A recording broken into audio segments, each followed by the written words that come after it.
Real honor, and I'm excited to share with you multiverse analysis, which is a tool to estimate, illustrate, and investigate the impact of researcher degrees of freedom. And sorry, I got this all of a sudden pesky virus thing popping up. So I'll get started. I'll give you a quick overview. I'll start with some background on the tool. I'll walk through some details on multiverse analysis. I'll go through a couple of examples on multiverse and then some general discussion points to give you an idea of how to use multiverse and some of the strengths and weaknesses. So as we move into background, imagine walking through a garden. Oh, sorry, first, some quick acknowledgements. I should be clear to note that any errors in the presentation are mine, but I'd like to thank Christina, Martin, Ernest, and Aberneel for their help in really at every stage of learning multiverse and applying multiverse. So thank you very much to my co-authors. So imagine yourself walking through like the research garden, if you will. And it's a garden with forking paths, and you'll turn left and you'll turn right, you'll go forward, you'll step backwards, and eventually you take a photograph, and that photograph can maybe be akin to a table or a p-value. And that photograph may or may not depict the broader reality, but this is really approximates how we do our research. And so Gelman and Loken noted this process that they called the garden of forking paths. And even absent questionable research practices like data fishing or p-hacking, the findings are usually like a photo in a forking path garden. There's many choices that must be made, whether that's drawing a sample, the measures we use, how we specify a model in terms of which variables are included or excluded, and even the choice of analysis. But what is depicted may not reflect the broader reality. It really just reflects the culmination of those specific paths in concert. So we may end up with a p-value that approximates a rose, if you will, but taking a broader picture considerate of the paths chosen may give us a better indication of what reality really is. Is this rose that we take a rose in the desert here on the left, or are we actually in a rose garden? And everywhere we turn, this relationship is really robust. And that's really the motivation behind multiverse analysis, is trying to acknowledge that there are these forking paths that we must choose as researchers, and how can we utilize the totality of that to get a better estimate. So the ironic twist here is that going back to Fisher's research, it actually started in plants, which is a nice segue to Gelman and Loken in terms of the garden. But p-values were really designed to impede declaring truth or declaring that there is a relationship from a limited number of patterns. So we may end up with this rose, or we may end up with this cactus, to kind of follow the analogy. And Greenland, building off of this, Greenland et al. Noted that the idea here is essentially if we calculated 95% confidence intervals repeatedly in valid applications, on average, 95% of them will contain the true relationship or the true effect size. So that's the general gist here. But unfortunately, we seldom use more than a few valid applications. So we're not doing this repeatedly. We're drawing one or two samples or analyzing one or two paths. And at times we use invalid paths, which could be measurement errors or choice of wrong analysis or samples that are really constrained.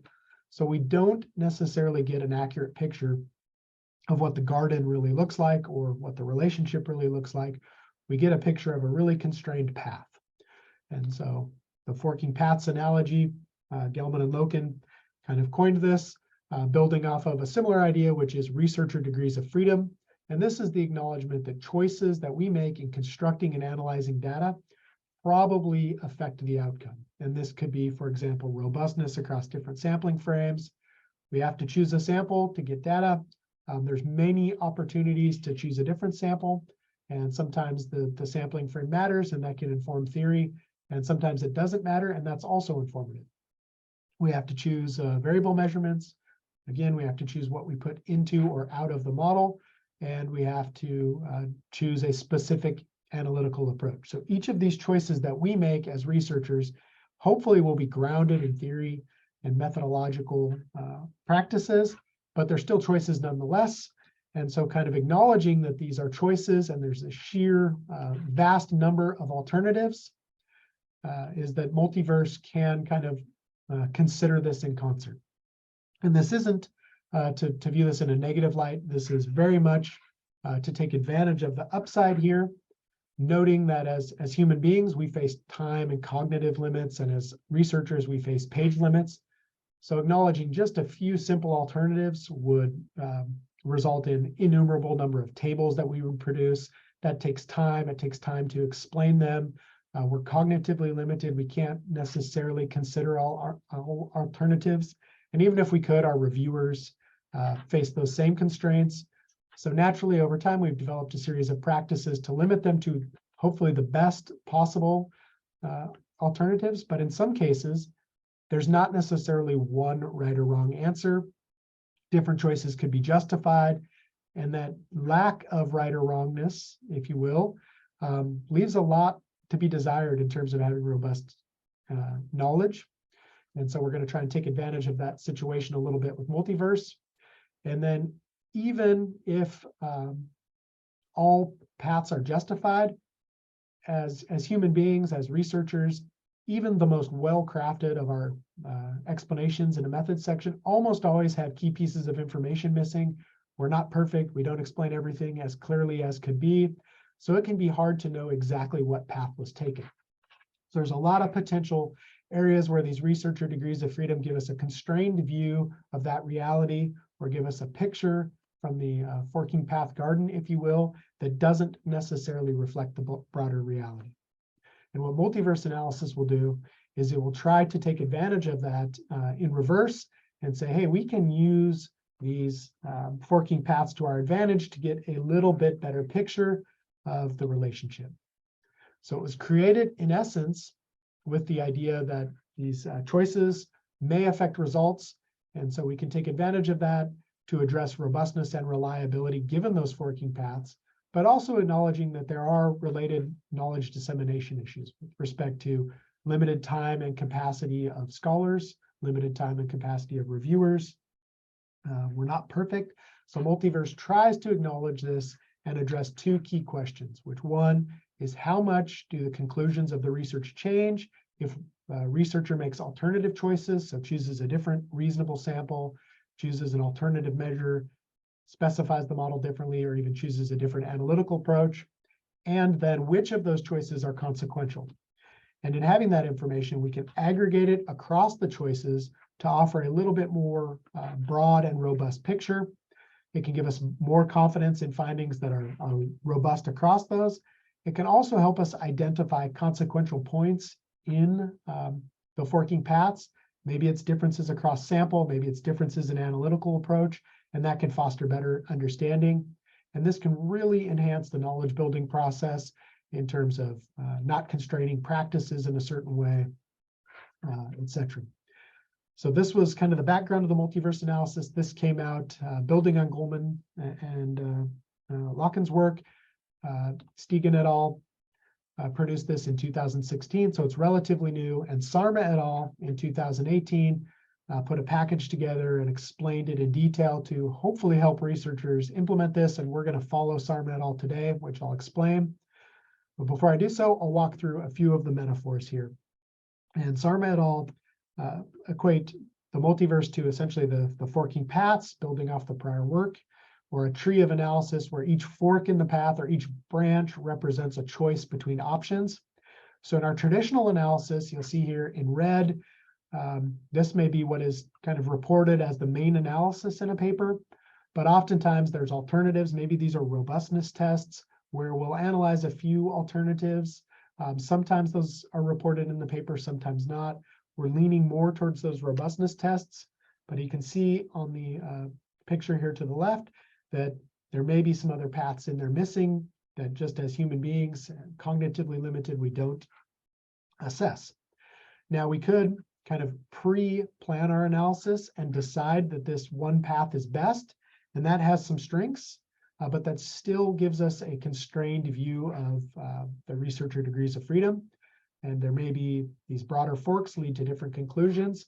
And so what Multiverse is trying to do is essentially systematically walk through different forks or different branches on the possible tree and report all of it in aggregate, so we get a little bit better picture. Now, building on these terms a little bit, we'll keep those three pictures up. A parameter is essentially represents a node or a leaf in the path or a leaf in the tree that has more than one fork. So these are things where essentially we have to make a choice as researchers, hopefully between reasonable alternatives. We'll talk about unreasonable alternatives here in a moment, but the idea is that this path will fork, and it forces us as a researcher to decide, for example, what our sampling frame is, how we're going to measure something. And so we make a choice, but there is an alternative choice that we could also make. Then an option is choosing one of those forks. We chose an option among possible alternative options. And lastly, then a singular analysis that is a complete path from the branch or the tree to this from start to end, or the roots of the tree to the leaf, if you will. This would be a singular analysis or a universe. And a multiverse will, in essence, analyze multiple universes. So if we do an example here, we may select data from a recent 10-year period in the Fortune 500 firms, and we may look at something like firm performance, and we measure that with ROA. And this sample would largely be justified, for example, on having publicly available data, which can help us over long periods of time. 2020 may be dropped because we say, hey, COVID started to cause some concerns there with respect to data reporting, or the data just isn't available. There's actually usually a couple of year lag period before the data is fully populated in some of the common databases. So we select this sampling frame, and we're looking at ROA, typical strategy variable here for firm performance.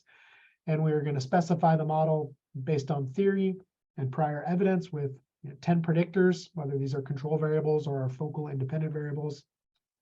And we look at some type of fixed effect regression with robust standard error. So this would in effect be one universe. And if we boil it down to just these four choices, we have one sample, one measure, one model specified a certain way with one analysis. So we have one universe, but in reality, there's many justified alternative universes.